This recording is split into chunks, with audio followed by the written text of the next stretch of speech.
வணக்கம். நான் கருணாகரன் நாவலன். வடக்கு சிவில் சமூகம் சார்பாக இந்த விடயம் கதைக்க வந்திருக்கிறோம். தீவிர சிவில் சமூகத்தின் உபதலைவராகவும் இருக்கிறேன்.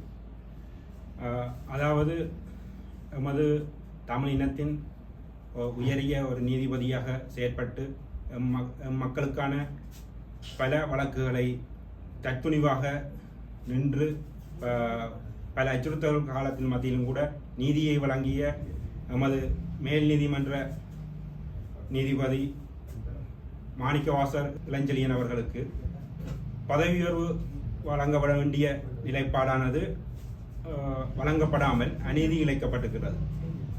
அதாவது 27 வருட அனுபவத்தை கொண்ட அதிலும் குறிப்பாக 15 வருடங்களுக்கு மேலாக மேல் நீதிமன்ற நீதிபதியாக இருந்து தற்பொழுது மேன்முறையீட்டு நீதிமன்ற நீதிபதியாக உயர்வு கிடைக்க வேண்டிய ஒருவர் இங்கு அநீதி இழைக்கப்பட்டிருப்பது மிகவும் கவலைக்குரிய ஒரு விடயமாக இருக்கின்றது.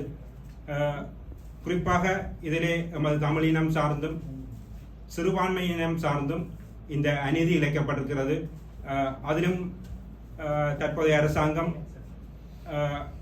எல்லா மக்களும் ஒரு மக்களே என்ற அடிப்படையில் கருத்துக்களை கூறி வந்தாலும் கூட அவருக்கான பதவி உயர்வு மட்டுமல்ல, ஏனைய சிறுபான்மையினத்தை ஒருவரும் கூட தற்பொழுதைய மேன்முறையீட்டு நீதிமன்ற நீதியரசராகவோ உயர் நீதிமன்ற நீதியரசர்களாகவோ இதுவரை வழங்கப்படாதது ஒரு அநீதி இழைக்கப்பட்டிருக்கிறது. சிறுபான்மை இனத்துக்கு பெரும் அநீதி இழைக்கப்பட்டிருக்கின்றது. இங்கு சுட்டிக்காட்டப்பட வேண்டிய ஒரு விடயம். மாணிக்கவாசர் இளஞ்செழியன் அவர்கள்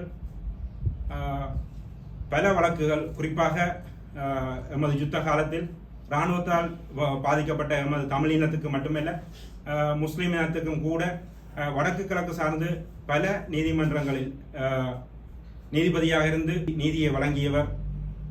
அதிலும் குறிப்பாக கிரிசாந்தி கற்பழிப்பு வழக்காக இருக்கலாம், வித்தியாவுடைய கற்பழிப்பு வழக்காக இருக்கலாம். அது கூட கொழும்புக்கு செல்ல இருந்த ஒரு நிலையிலே யாழ் நீதிமன்றத்திலே அதற்கான தீர்ப்பை வழங்க முடியும் என்று அதை சரியாக வழங்கி மக்களுக்கான எதிர்பார்ப்பை நிலைநாட்டியவர்.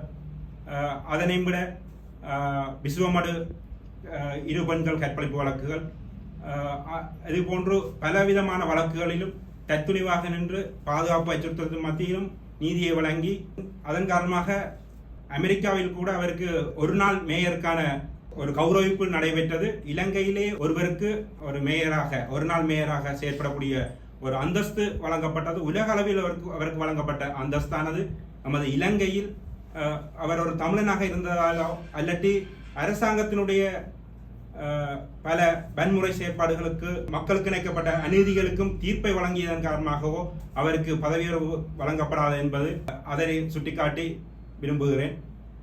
அதிலும் குறிப்பாக இந்த மஹிந்த கோத்தபாய அரசாங்க காலத்தில் பல அநீதிகள் இழைக்கப்பட்ட காலத்தில் அதற்கு தற்துணிந்து ஒரு நீதிபதியாக பல வழக்குகளில் இராணுவத்தாக இருக்கலாம், ஏனையவர்களாக இருக்கலாம், தற்துணிவாக உச்ச ஆயுள் கால தண்டனைகள், மரண தண்டனைகளை வழங்கியவர். அதிலும் அவருடைய காலத்தில் நாங்கள் பார்த்தோம்னா 75க்கும் மேற்பட்ட மரண தண்டனை வழங்கியிருக்கிறார், 100க்கும் மேற்பட்ட ஆயுள் தண்டனைகள் வழங்கியிருக்கிறார்.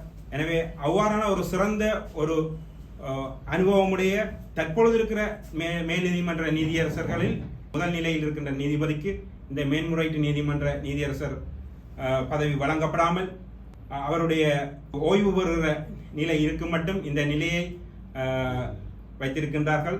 எனவே ஜனாதிபதி அவர்கள் இதனை கவனத்தில் எடுத்து அவருக்கான பதவி உயர்வை வழங்குவதன் மூலம் எமது தமிழ் இனத்திற்கும் சிறுபான்மை இனத்தினருடைய எதிர்பார்ப்பையும் நிலைநாட்டுவர் என்று நாங்கள் எதிர்பார்க்கின்றோம்.